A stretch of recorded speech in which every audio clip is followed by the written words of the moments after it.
Hello, this is Andy's Golf and Travel Diary here in Sydney, Australia at the Australian Golf Club. And I am here with Mike Clayton, professional golfer and also professional golf course designer. Mike, it's good to have you. Thanks for being here. You've played golf on this course, never won here, but I think you won 7 times in Australia, once in Europe. I won a few times, nothing great, but it was never my favourite course in terms of playing. I had some miserable results here, but it was a tough course to play. We played the Open here. I first played here in 1978, and then we played here in 1982, and we played a bunch of New South Wales Opens here, so I think Greg Norman's tour. So we played here a lot of things. Never got close to winning. You're an all-around sort of person. I know you're competing at the Seniors Tour. You're also a book publisher and author, a radio personality here. Do you have some time to answer a few questions? Tell me a little more about yourself. Mike, tell me a little bit how you came to the game of golf. Well, my parents bought a house in the back of a golf course in Melbourne, so I caddied really. I started to caddy. And within 2 weeks I was playing. There was clubs lying around, and the assistant pro kind of said, well, stay out of the road of the members, and I was 12, so you couldn't join till you were 14, so we used to jump the fence at night and play, and played a few local public courses. And then I went to watch lots of tournaments. There were lots of tournaments in Melbourne at the time, and so I watched Peter Thompson play and George Mason and the guys who came out to play in the late 60s, early 70s, which was really that was lots of fun. My friend caddied for Lee Trevino first in 1969, so he caddied for Lee a lot, so it was kind of cool with going out and watching the golf and having fun with that. Tell me a little bit about the progression of your professional career. At what point did you realize you could play this game professionally and be successful? I won the Australian Amateur in 1978, and then I kind of played decent amateur golf, I guess, and no one turned pro in 1981. The end of 1981, I got lucky. I made 2 holes in one in a week and made $25,000 and won the Victorian. I finished up beating Lee Trevino and Greg Norman and won the Victorian Open. So that kind of got me started. It gave me enough money to go and play in Europe. So I went to Europe and stayed there for 15 years, really. What is it you love about the game of golf? Well, I love different things. I started loving playing it, the thrill of learning it, hitting shots out of the middle of the club and playing it and learning it. And then I started to love I always loved reading about it. My grandfather was a history teacher at school in Melbourne, so it was the only subject I was any good at. So I read a lot about golf and really enjoyed that. I knew who Bobby Jones was when I was 13, and I'd read all his stuff, so I was interested in that, which I think is an important part of the history of the game. Is fascinating to me, not to others, but to me. And then I went to Royal Melbourne in 1974. I watched the World Cup in 1972, and I first played it 1974, and I kind of realised early on that there was an extra dimension to the game, which was the golf course, and it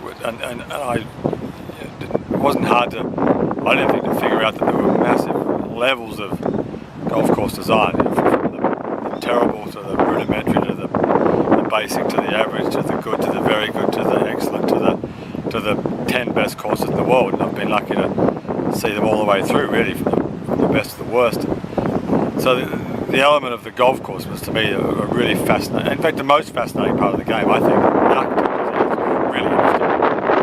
How did your relationship with Jeff Ogilvy? Well, our first job was at Victoria Golf Club. We took over the maintenance of the golf course. There was an old black and white photo on the bar wall of the course in 1930 when it was at its best. By 1990 it was, you could say it was at its worst. It planted trees low and changed the markets. They'd done some things that certainly hadn't made the golf course any better. In fact, it made it worse just from the evidence of the photo. So we set about kind of restoring a bunch of things on the photo. And Jeff was a member there.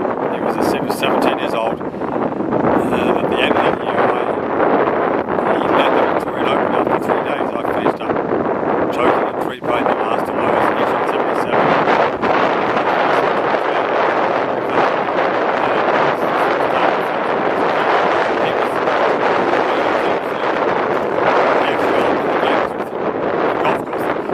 Played over, so kind of struck up an interest in that, so that was really how it started. And then we just, I wrote about him as I wrote golf, and you start to write about him. finished up forming a golf course. Our business started.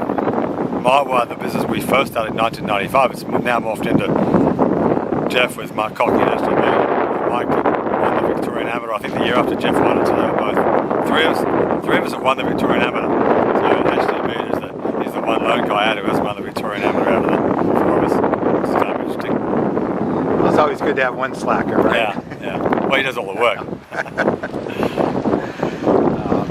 Tell me a little bit about some of the golf courses you just played on Google Dunes course. Yeah, we did that with Tom. Tom Douglas.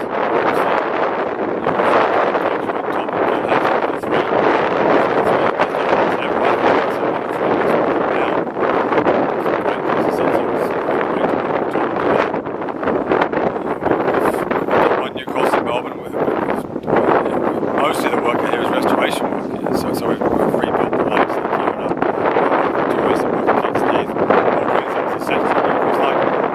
Here, the freeway went through part of the Australia in the late 60s and went right through the middle of the lakes, which we rebuilt 4 or 5 years ago. So Royal Queensland, the course was split in half by a bridge.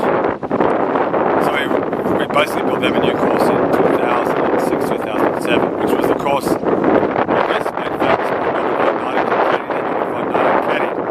Walter Hagen in the first, back in the 30s. Of course, was the grandfather of Australian golf, really, mentored Peter Thompson. And then Greg Norman was the assistant pro that Greg worked for Charlie Urban. We played the Interstate Junior Series in 1976, Easter time, so in April. And Greg was picking up the balls on the range for us. I was playing, we were playing, and Greg was a range boy. It was almost only won the West Lakes Classic, and that was the end of it. He was the best pro in the country within a year of that, really. Not quite, but certainly within 3 years he was the best player in Australia. He was picking up balls for us in 1976.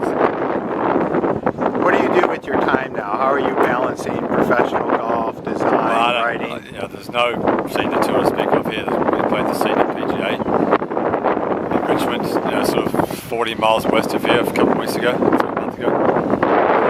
I for a couple of magazines on the Golf Australia website. So I finish up. It seems like I write a lot, because I write a lot for the business. You're writing master plans, proposals, suggestions. So it seems like my computer tapping away at something. But really, it's the work. We're rebuilding Royal Canberra now, just sort of 3 hours south of here, which is it's not an old golf course. It was Commander John Harris did it in about 1960s. So it's an oldish course, but certainly not old like all of the great courses. Well, not all of the great courses, but there was that great period between 1926 and 1930 when so many great golf courses were built in Australia. So the wind's picking up here a little bit. The leader's just made the turn. What's your prediction for the winner for this? Well, the sky's not blue anymore. It's kind of grey. And there was a famous Open at Royal Sydney in 1969 when it was perfect weather. 17th hole at Royal Sydney's a 200-yard par 3. It's a massive storm. Gary Player would drive an 8 iron. So the storms are coming in.